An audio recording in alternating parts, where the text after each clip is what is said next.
Good evening. Harvard, Yale, Princeton, and Oxford. What do these schools have in common? Aside from the fact that these are some of the world's most prestigious schools, if you look back over 350 years ago, you'll see that they were all grounded in biblical truth. That is, they were Christian institutions that promoted and held to Christian values and teachings.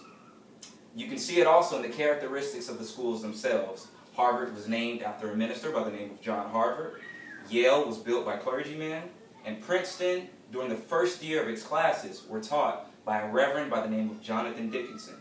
Now, what this does is, in essence, shows us that the church is responsible for one of the biggest endeavors that the world has seen, and that is the institution of higher learning, and even more so, Ivy League schools. It also testifies to the fact that the Christians of old were busy in the world doing God's redemptive work. My name is Fred Ferguson III. I'm a student at Liberty University, studying religion as well as church ministry. I'm also the mentee of Pastor Kenneth Jones, co-host of White Horse Inn, contributing writer to Modern Reformation and Table Talk magazine, as well as an author of a number of books. My purpose here today is to discuss and explain how the vocation of pastor can be used to promote one of the many things that God values. In this case, the church as the equipper of the believers to go out and do a redemptive work of God in the world. And this can be done in many ways. I'll discuss 3 ways today: through the teaching, godly living, and modeling of godly living, and discipline of the pastor. Now, to begin, Ephesians 4, verses 11 through 12, gives us an idea of the duty that the pastor has as a teacher. Dr. Albert Mohler, president of Southern Baptist Theological Seminary, did an article on Christianity.net where he analyzed and gave his observation on information by the Barna Research Group. And I'll read a few of their statistics. 60% of Americans can't even name 5 of the 10 commandments. 82% of Americans believe that God helps those who help themselves is actually a Bible verse. 12% of adults believe that Joan of Arc was the wife of Noah. Over 50% of high school seniors thought that Sodom and Gomorrah were husband and wife. And a considerable number of respondents to one poll indicated that the Sermon on the Mount was given by Billy Graham. To this, Dr. Mohler had to say, Christians who lack biblical knowledge are the products of churches that marginalize biblical knowledge. Bible teaching done by the pastor now often accounts for only a diminishing fraction of the local congregation's time and attention.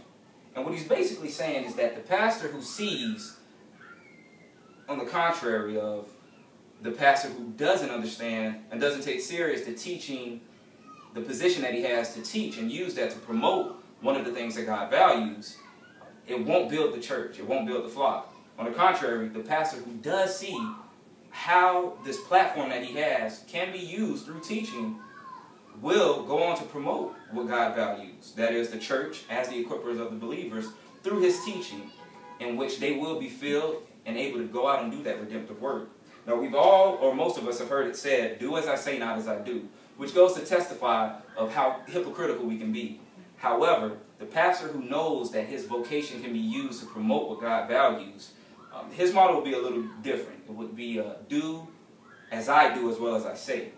Fox News did a report on Eddie Long following the scandal that took place about a year ago.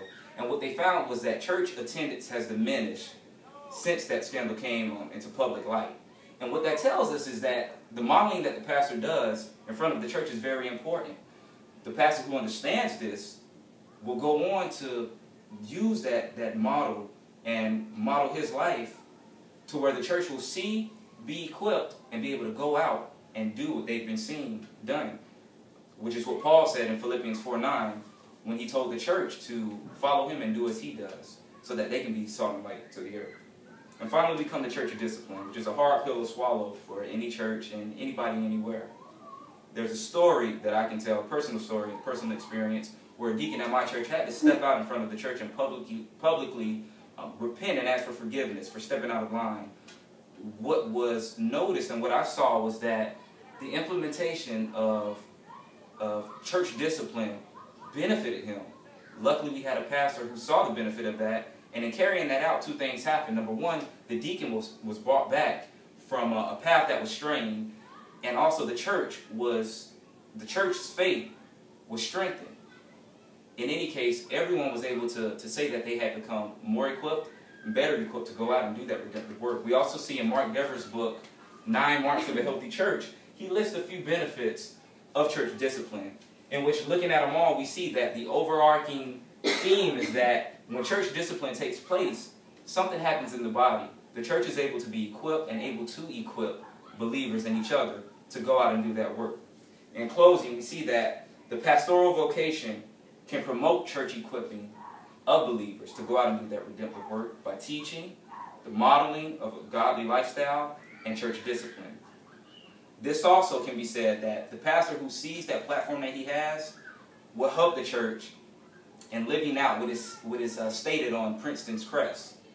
And that is, in Latin, de sub numine viget, which when translated is under God she flourishes. Thank you.